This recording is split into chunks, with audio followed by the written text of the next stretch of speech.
ശ്യാമൻ, കൊല്ലം തുളസി.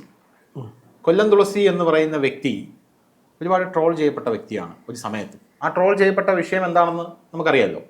കൊല്ലം തുളസി എന്ന് പറയുന്ന വ്യക്തി സിനിമയിൽ അഭിനയിക്കാൻ പോവുകയും അങ്ങനെ പോയതിനെ ആസ്പദമാക്കി പുള്ളിയുടെ ഒരു അനുഭവം പുള്ളി തുറന്നു പറയുകയും ചെയ്തു. അങ്ങനെ തുറന്നു പറഞ്ഞപ്പോഴാണ് പുള്ളി ട്രോൾ ചെയ്യപ്പെട്ടത്. പക്ഷെ പിൽക്കാലത്ത് ഈ ട്രോൾ ചെയ്യപ്പെട്ട ആൾക്കാർ തന്നെ കൊല്ലം തുളസിയെ വാഴ്ത്തിപ്പാടുകയും അദ്ദേഹം പറഞ്ഞത് ശരിയായിരുന്നു എന്ന് പറയുന്ന സാഹചര്യം ഉണ്ടാവുകയും ചെയ്തിട്ടുണ്ട്. കൊല്ലം തുളസി അന്ന് പറഞ്ഞത് അദ്ദേഹം ഒരു അഭിനയ സ്ഥലത്ത് പോയപ്പോൾ കിടക്കാനായിട്ട് ഒരു ഹോട്ടൽ ബുക്ക് ചെയ്തു. ഹോട്ടൽ ബുക്ക് ചെയ്തിട്ട് രാത്രി അദ്ദേഹം കിടന്നുറങ്ങുന്ന സമയത്ത് ആരോ തൻ്റെ ദേഹത്ത് ഇരുട്ടിൽ തലോടുന്നത് പോലെ തോന്നി. ആരടാ എന്ന് ചോദിച്ച് തിരിഞ്ഞു നോക്കിയത് ഇവൻ എനിക്ക് ഓടി കളഞ്ഞു. പക്ഷെ ഇവനെ കാണാൻ പറ്റിയില്ല, ഇരുട്ടായിരുന്നു. സംഭവം എന്ന് പറഞ്ഞാൽ തലോടി ഇയാളുടെ പേര് തുളസി എന്നാണല്ലോ. തുളസി എന്നായതുകൊണ്ട് തന്നെ സ്ത്രീ ആയിരിക്കുമെന്ന് കരുതി ഇയാളുടെ കൂടെ ശയിക്കാൻ വന്ന ഏതോ ഒരു ഞരമ്പ് രോഗിയാണ് അതെന്നാണ് പിന്നീട് ഇദ്ദേഹം പറഞ്ഞത്. അതേ തുടർന്ന് ഇത് ഭയങ്കര ട്രോളായി. അതിനുശേഷം ഹേമ കമ്മിറ്റി റിപ്പോർട്ട് വന്ന ശേഷമാണ് ഈ കഥകിൽ മുട്ടുന്ന സംഭവങ്ങൾ ആ ഹേമ കമ്മിറ്റി റിപ്പോർട്ടിനെ തുടർന്ന് ചർച്ചയാവുന്നത്. ഹോട്ടൽ റൂമിലെ കഥകിൽ മുട്ടുന്നതിനെ ആ വിഷയം ചർച്ചയായതിനെ തുടർന്ന് കൊല്ലം തുളസിയുടെ ഈ പഴയ ബൈറ്റും കുത്തിപ്പൊക്കി കൊല്ലം തുളസി എന്ന് പുണ്യാളഞ്ഞായി. പക്ഷെ ഇന്ന് കൊല്ലം തുളസി ഒരു ടിപ്പിക്കൽ ഒരു 70s അമ്മാവനെ പോലെ കുറച്ച് കാര്യങ്ങൾ പറഞ്ഞ് രംഗത്തെത്തിയിട്ടുണ്ട്. എന്തൊക്കെയാണ് ആ സംഭവങ്ങൾ? എന്തുകൊണ്ടാണ് പുള്ളി ഇങ്ങനെ സംസാരിക്കുന്നത്? പുള്ളി വിവാദത്തിലേക്ക് പോവുകയാണ്. ഇത് വിവാദം ആകേണ്ടിയിരിക്കുന്നെങ്കിലും ചിലർ കൂടുതൽ പേര് ഒരു തമാശയായിട്ട് എടുക്കാനാണ് സാധ്യത. അദ്ദേഹം പറഞ്ഞിരിക്കുന്നത് ഒരു യൂട്യൂബ് ചാനലിന് ഒരു അഭിമുഖം കൊടുത്തു. അതിനകത്ത് അദ്ദേഹം പറഞ്ഞു, നടിമാര് എൻ്റെ മുറിയിൽ വന്ന് തട്ടിയിട്ടുണ്ട്. നടിമാർ എൻ്റെ മുറിയിൽ വന്ന് തട്ടിയിട്ടുണ്ട്. അതുപോലെ തന്നെ ഈ ലൈംഗിക അതിക്രമ പരാതി നൽകിയ സ്ത്രീകൾക്കെതിരെ രൂക്ഷമായ ഭാഷയിലാണ് പ്രതികരിച്ചിരിക്കുന്നത്. സ്ത്രീകളെ കിടപ്പറയിലേക്ക് വിളിക്കാൻ, സ്ത്രീകളെ അല്ലാതെ പിന്നെ എരുമയോ പോത്തിനെയോ വല്ലതും വിളിക്കാൻ പറ്റുമെന്ന് വെച്ചു. എരുമയോ പോത്തിനെയോ വല്ലതും വിളിക്കാൻ പറ്റുമോ എന്നൊക്കെയാണ് ചോദിച്ചിരിക്കുന്നത്. പിന്നെ സ്ത്രീ എപ്പോഴും പുരുഷന്റെ ഒരടി താഴെ നിൽക്കണം, എങ്കിലേ നല്ലൊരു സമൂഹം ഉണ്ടാവുകയുള്ളൂ. അങ്ങനെ പറഞ്ഞില്ല, എന്തായാലും ഒരു ധ്വനിയുണ്ട്. പിന്നെ അരയടി താഴെ ഇരിക്കണം എന്ന് പറഞ്ഞു കേട്ടോ സ്ത്രീ. പിന്നെ അതുപോലെ തന്നെ അദ്ദേഹം പറഞ്ഞിരിക്കുന്നത് 8 വർഷത്തിന് ശേഷം ഈ പറയുന്നതൊക്കെ എങ്ങനെയാ പീഡനമായി മാറുന്നത് എന്നാണ് ചോദിച്ചിരിക്കുന്നത്. നിയമം അങ്ങനെയാണ്. സമ്മതപ്രകാരം പോയിട്ട് 8 വർഷത്തിന് ശേഷം എങ്ങനെ ഇതാവുന്നു? ഈ നടന്മാരൊന്നും നടിമാരുടെ മുറിയിലേക്ക് പോയതല്ല. നടന്മാരുടെ മുറിയിലേക്ക് നടിമാര് ചെന്നാണ്. അതിലൊരു ലോജിക്കുണ്ട്.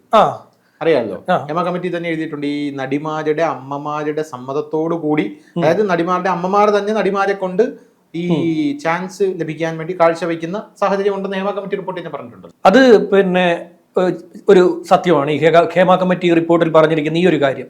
അതായത് ചില അമ്മമാരുണ്ട്, ചില അമ്മമാർ എന്തെന്ന് വെച്ച് കഴിഞ്ഞാൽ കുട്ടികളെ വളരെ ചെറിയ പ്രായത്തിൽ തന്നെ ഈ കലാരംഗത്തേക്ക് ഇറക്കാനുള്ള ഒരു ശ്രമം നടത്തും. ചിലപ്പോൾ ആ കുട്ടിക്ക് കഴിവുണ്ടായിരിക്കില്ല, എങ്കിലും എന്ത് ചെയ്യും, തല്ലിപ്പഴിപ്പിച്ച് കൊണ്ടുവന്ന് ഈ കലാരംഗത്തേക്ക് ഇറക്കും. പിന്നീട് അവിടെ നിന്ന് മേളിലേക്ക് പടിപടിയായി ഉയർത്തിക്കൊണ്ടുപോകാനുള്ള ശ്രമം നടത്തും. ഇങ്ങനെയുള്ളവർ സ്ത്രീകളാണ്, ഇങ്ങനെയുള്ള അമ്മമാരാണ്. അവർക്ക് അതിൽ നിന്ന് കിട്ടുന്ന ഒരു ഒരു ആനന്ദം, തൻ്റെ കുട്ടിയെ ആളുകൾ അറിഞ്ഞിരിക്കണം, പേരും പ്രശസ്തി ഉണ്ടായിരിക്കണം എന്നൊക്കെ ഇല്ലാത്ത കഴിവ് ഒരു കുട്ടിക്ക് ഉണ്ടാക്കിയെടുത്ത് കൊണ്ടു ചെല്ലുമ്പോഴാണ് ഇങ്ങനെയൊക്കെയുള്ള അബദ്ധങ്ങളിൽ ഈ കുട്ടികൾ ചെന്ന് ചാടുന്നത്. ആ കുട്ടികളെ നമുക്ക് കുറ്റം പറയാൻ പറ്റില്ല. കാരണം സ്വന്തം അമ്മ തന്നെ മകളെ മറ്റൊരാളുടെ മുറിയിലേക്ക് പറഞ്ഞുവിടാൻ ഇറങ്ങിത്തിരിക്കുകയാണെങ്കിൽ, ഈ അവസരത്തിന് വേണ്ടി ഇറങ്ങിത്തിരിക്കുകയാണെങ്കിൽ പിന്നെ ഇതൊക്കെയാ സംഭവിക്കും. അത് പുള്ളി പറഞ്ഞു നോക്കുകയാണ്. പിന്നെ പുള്ളി എന്താ പറഞ്ഞത്? പിന്നീട് പുള്ളി ഒരുപാട് കാര്യങ്ങൾ പറഞ്ഞിട്ടുണ്ട്. ഒരുപാട് കാര്യങ്ങൾ പറഞ്ഞിരിക്കുന്നത് പുള്ളിക്ക് റേപ്പ് സീനിൽ അഭിനയിക്കാൻ ഇതുവരെ സാധിച്ചിട്ടില്ല. ഇത് പറഞ്ഞ ഒരുത്തന്റെ അല പഠിച്ച് തിരിച്ചിട്ടുണ്ട് തമിഴ്നാട്ടിലെ. മറ്റേ ലിയോ സിനിമയിൽ ഒരുത്തനുണ്ടായിരുന്നല്ലോ, മൻസൂർ അലിഖാൻ. അതിൽ തൃശയെ റേപ്പ് ചെയ്യണമെന്ന് പറഞ്ഞു. തൃശയും എല്ലാവരും രംഗത്ത്, വിജയ് പോലും രംഗത്തെത്തി എന്നാണ് എനിക്ക് തോന്നുന്നത്. എത്തിയിട്ട് പുള്ളി അവസാനം മാപ്പ് പറയേണ്ടി വന്നു. വലിയ കേസൊക്കെ ആയെന്ന് തോന്നുന്നു. അവിടെ അത്തരം സീനിലേക്ക് വിളിച്ചവരോട് മുഖത്ത് നോക്കി പുള്ളി അന്ന് നോ പറഞ്ഞിട്ടുണ്ടെന്നാണ് ഒരു കാര്യം പറഞ്ഞിരിക്കുന്നത്. ഞാനൊരു ബലാത്സംഗ നടനല്ല എന്നും പറഞ്ഞിട്ടുണ്ട്. ശരിയാണ്, ഞാൻ അദ്ദേഹത്തെ ഇങ്ങനെ ഒരു സീനിലൊന്നും ഇതുവരെ കണ്ടിട്ടില്ല. പിന്നെ ഇപ്പോൾ അങ്ങനെയുള്ള സീനുകൾ കിട്ടിയിരുന്നെങ്കിലെന്ന് ആഗ്രഹമുണ്ട്. ഈ വയസ്സാകാലത്ത് പക്ഷേ എനിക്ക് തരില്ല. പിന്നെ ഇതാണ് പുള്ളിയുടെ ഒരു കാര്യം.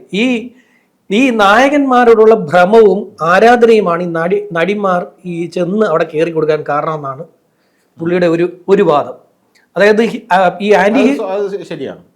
ആരാധനയും ഇതുമൊക്കെ കൊണ്ട് ചെന്ന് കയറി കൊടുക്കുകയാണെന്നാണ് പറയുന്നത്. ക്രിസ്പിൻ പറയുന്നത് പോലെ വിഗ്രഹങ്ങൾ അടുത്തറിയുമ്പോഴാണല്ലോ വീണുടഞ്ഞു പോകുന്നത്. അതെ അതെ. ഈ പിന്നെ അത് നേരത്തെ പറഞ്ഞ കാര്യങ്ങൾ തന്നെ നേരത്തെ പറഞ്ഞിരിക്കുന്ന ഒരു കാര്യം, പിന്നെ മറ്റൊരു കുടുംബം കലക്കാനാണ് ഈ സ്ത്രീകൾ ഇപ്പോൾ ശ്രമിക്കുന്നത്. നേരത്തെ ചെന്ന് 8 വർഷം മുമ്പ് പീഡനത്തിന് നിന്ന് കൊടുത്തിട്ട് ഈ അന്ന് സമ്മതത്തോടെ നിന്ന് കൊടുത്തിട്ട് ഇന്ന് സമ്മതമില്ല, എൻ്റെ കൺസെന്റോടല്ല നടന്നത് എന്ന് പറഞ്ഞ് ശരിക്കും ഒരു പിന്നെ കുടുംബത്തിൽ പറഞ്ഞ സ്ത്രീകൾ ചെയ്യാത്ത പണിയാണ് ഇതെന്ന് പറഞ്ഞിട്ടുണ്ട്. ആത്മാഭിമാനമുള്ള സ്ത്രീ ഇങ്ങനെ ഒന്നും കൊണ്ടുവരില്ല. പഴയ സമ്മതത്തോടു കൂടി നിന്ന് കൊടുത്തിട്ട് ഇപ്പോൾ അതും ശരിയാണ്, സമ്മതത്തോടു കൂടി കൺസെന്റോടു കൂടി ചെയ്ത കാര്യങ്ങൾ പിന്നീട് വന്നിട്ട് എൻ്റെ കൺസെന്റ് ഇല്ലായിരുന്നു എന്ന് പറയുന്നതൊക്കെ ഇപ്പോൾ അദ്ദേഹമൊക്കെ ആ പറയുന്ന കാര്യങ്ങളൊക്കെ ശരിയാണ്. ഉദാഹരണമാണ് അവർക്കെതിരെ DGPക്ക് കേസ് കൊടുത്തു. 2 കേസാണ് കൊടുത്തിരിക്കുന്നത്. ഒന്ന് ഒരു കുറച്ച് യൂട്യൂബ് ചാനലുകൾക്കെതിരെ. ഈ നടി ആദ്യം ഒരു പിന്നെ FBയിൽ ഒരു പോസ്റ്റ് ഇട്ടായിരുന്നു ഈ കുറച്ച് ദിവസം മുമ്പ്. ഈ നടി പോസ്റ്റ് ഇട്ടു, നെക്സ്റ്റ് എന്ന് പറയുന്നത് ബാലേന്ദ്ര മേനോനാണ് എന്നൊരു പോസ്റ്റ് ഇട്ടു. പോസ്റ്റ് ഇട്ടതിന്റെ പിന്നാലെ ഈ കുറെ യൂട്യൂബ് ചാനലുകാർ എന്ന് ഈ നടിയെ വിളിച്ചുകൊണ്ട് വന്നു.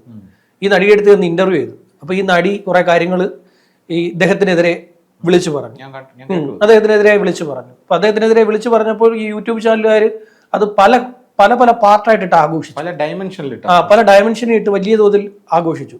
അപ്പം പുള്ളി ചെയ്തിരിക്കുന്ന ഒരു പരിപാടി എന്ന് പറഞ്ഞു കഴിഞ്ഞാൽ ഈ പിന്നെ DGP കൊണ്ടുവന്ന് 2 പരാതി കൊടുത്തു. ഒന്ന് യൂട്യൂബ് ചാനലുകൾക്ക് എതിരെ പരാതി, ഒന്ന് ആ സ്ത്രീക്കെതിരെ പരാതി.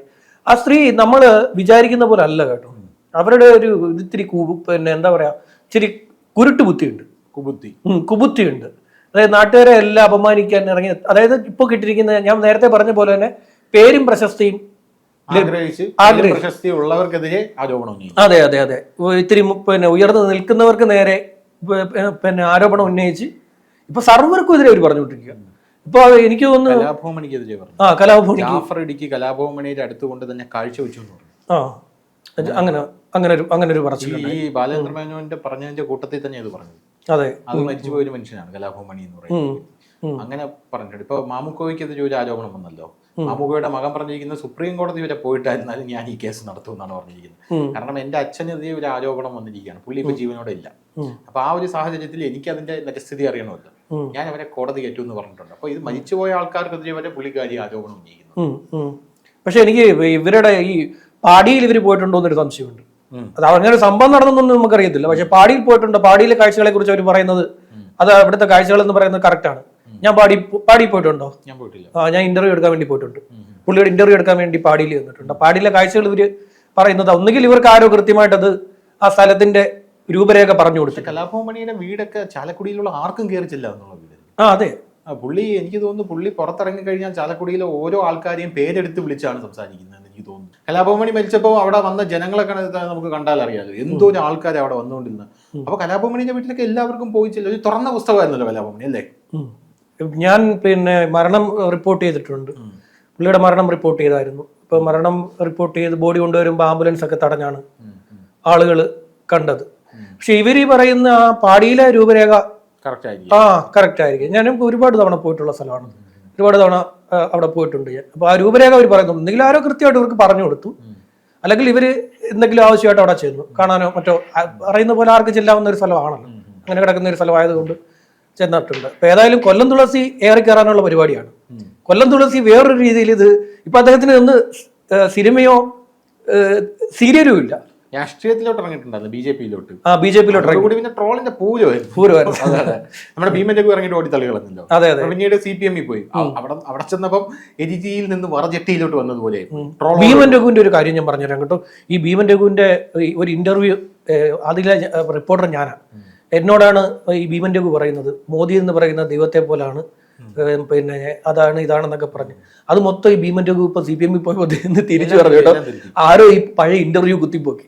അതായത് ഒരു ഇന്നോവ, അത് അദ്ദേഹത്തിന്റെ ഇന്നോവയാണ്. അദ്ദേഹത്തിന്റെ ഇന്നോവയിൽ ഞാൻ ചോദിക്കുന്നു, അദ്ദേഹം മറുപടി പറയുന്നു. അപ്പൊ അദ്ദേഹത്തിന്റെ ഈ മുണ്ടിലൊക്കെ താമര ചിഹ്നമൊക്കെ ആയിരുന്നു. ഷർട്ടിൽ ഒരു മോദിയുടെ പടം, മുണ്ടില് താമര ചിഹ്നം. ഇപ്പൊ അരിവാൾ ചുറ്റിക്ക് ഇപ്പൊ പുള്ളി എഴുന്നേറ്റ് നിന്ന ദിവസം ആരോ ഇത് കുത്തിപ്പൊക്കി. ഭീമന്റെ വിചാരിച്ച് ഇതൊക്കെ ആൾക്കാർ മറന്നു പോകുന്നത്. ആരോ കുത്തിപ്പൊക്കി അത് വലിയ ട്രോൾ ആക്കിയിട്ടുണ്ട്. ഏതായാലും കൊല്ലം തുളസിയും ഫേമസ് ആകാനുള്ള ശ്രമത്തിന്റെ ഭാഗമായിട്ടാണ് നടത്തുന്നത്. ചില കാര്യങ്ങൾ കൊല്ലം തുളസി പറയുന്നത് ശരിയാണ്, എന്നാൽ ചില കാര്യങ്ങൾ ഇങ്ങനെയല്ല പറയേണ്ടത്. അത് എന്താ, സ്ത്രീകളല്ല ഇപ്പോഴും അതൊക്കെ ഇപ്പൊ ആ ഒരു ചിന്താഗതിയൊക്കെ പുതിയ സമൂഹം മാറി. ഇപ്പൊ ഒരു ചാനൽ കോളേജുകളിലൊക്കെ പോയി ഒരു കുട്ടികളുടെ ബൈറ്റുകൾ എടുക്കുന്നുണ്ട്, ഏഷ്യാനെറ്റ്.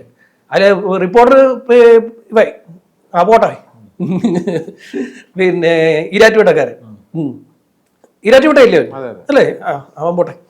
പിന്നെ ഈ കുട്ടികൾ നമ്മൾ പ്രതികരിക്കുന്ന കൊണ്ടുവെക്കണം. കുട്ടികളെ വളരെയധികം എന്താ പറയാ, ഒരു സമൂഹത്തിന് വലിയ മാറ്റം ഉണ്ടായി ആ സമയത്ത്. കൊല്ലം തുളസി എന്ന് പറഞ്ഞാൽ കൊല്ലം തുളസി പണ്ടത്തെ കാലത്ത് പുള്ളി പറഞ്ഞാണെങ്കിൽ ഇത് ഓക്കെ ആയിരുന്നു. പണ്ടത്തെ കാലത്ത് സ്ത്രീകൾക്ക് പുറത്തു പോകാനുള്ള സാഹചര്യം, പണ്ടത്തെ കാലത്ത് ഗോത്രം, ഞാൻ പറഞ്ഞ ഗോത്ര വിഭാഗം, നമ്മൾ മൈത്രേയം പറയും പോലെ ഗോത്രീയ കാലത്ത് അന്നാണെങ്കിൽ പുരുഷന്മാർ പുറത്തു പോയി വേട്ടയാടിക്കൊണ്ട് അരിയും പൊരിയും മറ്റേ മാംസമൊക്കെ കൊണ്ടുവരുമ്പോൾ വീട്ടിൽ നിന്ന് സ്ത്രീകൾ വെച്ചു കൊടുക്കും. സ്ത്രീകൾ പുറത്തിറങ്ങാൻ പറ്റില്ല, അവർക്ക് വേട്ടയാടാനുള്ള ആംബിയറില്ല. ഇന്നത്തെ കാലം അങ്ങനെയല്ല. ഇന്നത്തെ കാലം അങ്ങനെയൊന്നുമില്ല. ഒരു പുരുഷന്മാരെക്കാൾ ഒരുപടി മുന്നിൽ നിൽക്കുകയാണ് സ്ത്രീകൾ എല്ലാ മേഖലയിലും. എന്തായാലും ഞാൻ ഒരു കാര്യം കൂടെ പറയും, കൊല്ലം തുളസിയും മൈത്രേനെയും കൂടി ഒരു ഇന്റർവ്യൂ എടുത്തണം, രണ്ടുപേരും അങ്ങോട്ടും ഇങ്ങോട്ടും സംസാരിക്കട്ടെ. ശരി.